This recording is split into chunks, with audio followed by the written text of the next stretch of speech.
Selamat malam jemaat yang dikasihi dalam Yesus Kristus. Sebelum kita beristirahat tidur, mari kita membaca dan merenungkan firman Tuhan. Sebelumnya mari kita berdoa. Ya Bapa dalam surga, terima kasih atas berkat dan penyertaan-Mu sampai pada malam hari ini.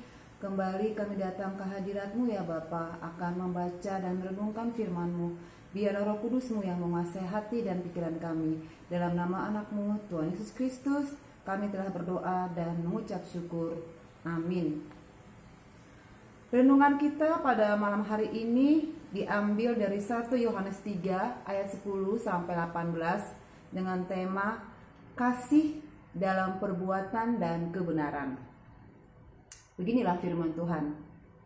Inilah tandanya anak-anak Allah dan anak-anak iblis. Setiap orang yang tidak berbuat kebenaran tidak berasal dari Allah. Demikian juga barang siapa yang tidak mengasihi saudaranya. Sebab inilah berita yang telah kamu dengar dari mulanya, yaitu bahwa kita harus saling mengasihi. Bukan seperti Kain yang berasal dari si jahat dan yang membunuh adiknya. Dan apakah sebabnya ia membunuhnya? Sebab segala perbuatannya jahat dan perbuatan adiknya benar. Janganlah kamu heran saudara-saudara apabila dunia membenci kamu.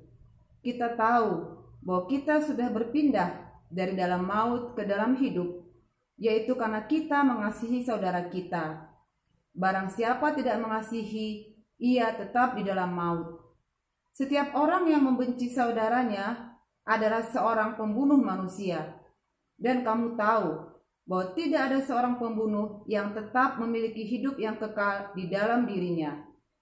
Demikianlah kita ketahui kasih Kristus, yaitu bahwa ia telah menyerahkan nyawanya untuk kita.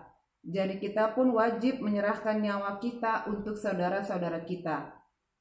Barang siapa mempunyai harta duniawi dan melihat saudaranya menderita kekurangan, tetapi menutup pintu hatinya terhadap saudaranya itu, bagaimanakah kasih Allah dapat tetap di dalam dirinya?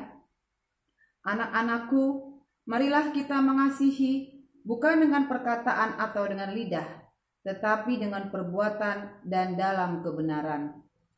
Amin. Demikian firman Tuhan. Pikiran manusia bisa membuat iman Kristen salah kaprah. Contoh misalnya, ada orang yang berpikir bahwa dia mendapat pengurapan khusus dari Roh Kudus sehingga dia merasa lebih suci, lebih berhikmat, dan lebih beriman dari orang lain. Hal ini membuat dia selalu merasa lebih baik dari orang lain. Terkadang dia menganggap rendah dan menghakimi orang lain sebagai pihak yang belum disucikan. Padahal dalam 1 Yohanes 1 ayat 8 dikatakan, jika kita berkata bahwa kita tidak berdosa, maka kita menipu diri kita sendiri dan kebenaran tidak ada di dalam kita.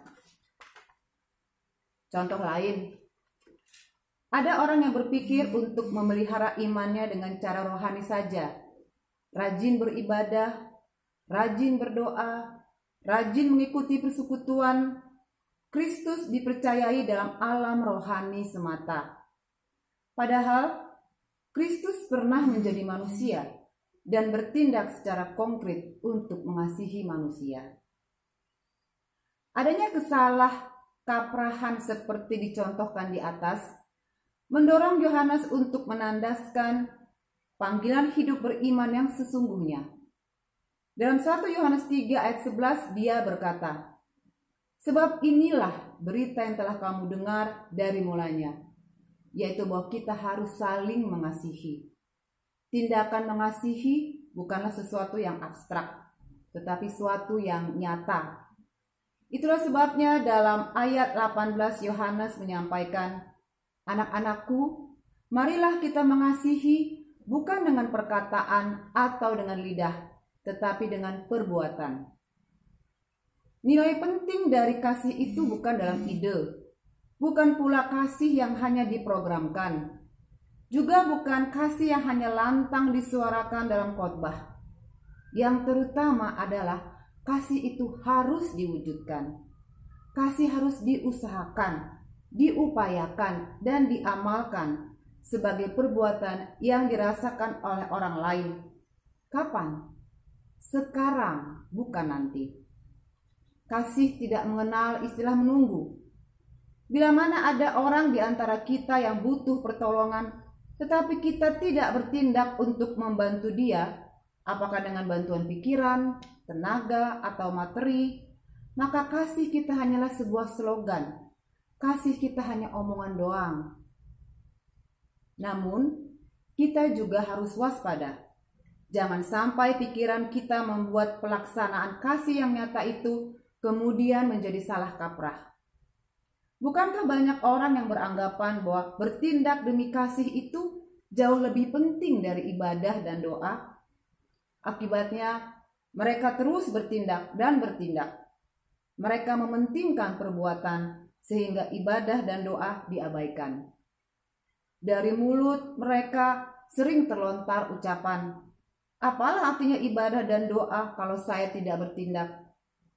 Perbuatan itulah yang lebih penting. Karena anggapan seperti ini, banyak orang Kristen yang rajin berbuat baik, tapi beribadah dan berdoanya kurang. Yohanes memang mengajak kita untuk mengasihi dengan perbuatan. Betul. Tapi ingat, dia juga mengajak kita untuk mengasihi dalam kebenaran. Baca kembali ayat 18. Anak-anakku, marilah kita mengasihi bukan dengan perkataan atau dengan lidah, tetapi dengan perbuatan dan dalam kebenaran. Mengasihi dalam kebenaran artinya kita membangun kehidupan kasih kita di dalam dan melalui relasi kita yang baik dengan Tuhan. Tuhanlah sumber kasih yang sejati. Relasi yang baik dengan Tuhan itu kita wujudkan dalam ibadah dan doa. Perbuatan kasih yang tidak berpijak pada relasi yang baik dengan Tuhan dengan mudahnya akan mendorong kita untuk mencari pujian. Kita berbuat karena ada yang kita harapkan. Perbuatan kasih yang diwujudkan dalam kebenaran Allah selalu mengingat hal ini. Inilah kasih itu. Bukan kita yang telah mengasihi Allah, tetapi Allah yang telah mengasihi kita. Dia yang telah mengutus anaknya sebagai perdamaian bagi dosa-dosa kita. Saudara-saudaraku yang kekasih, jika Allah sedemikian mengasihi kita, maka haruslah kita juga saling mengasihi.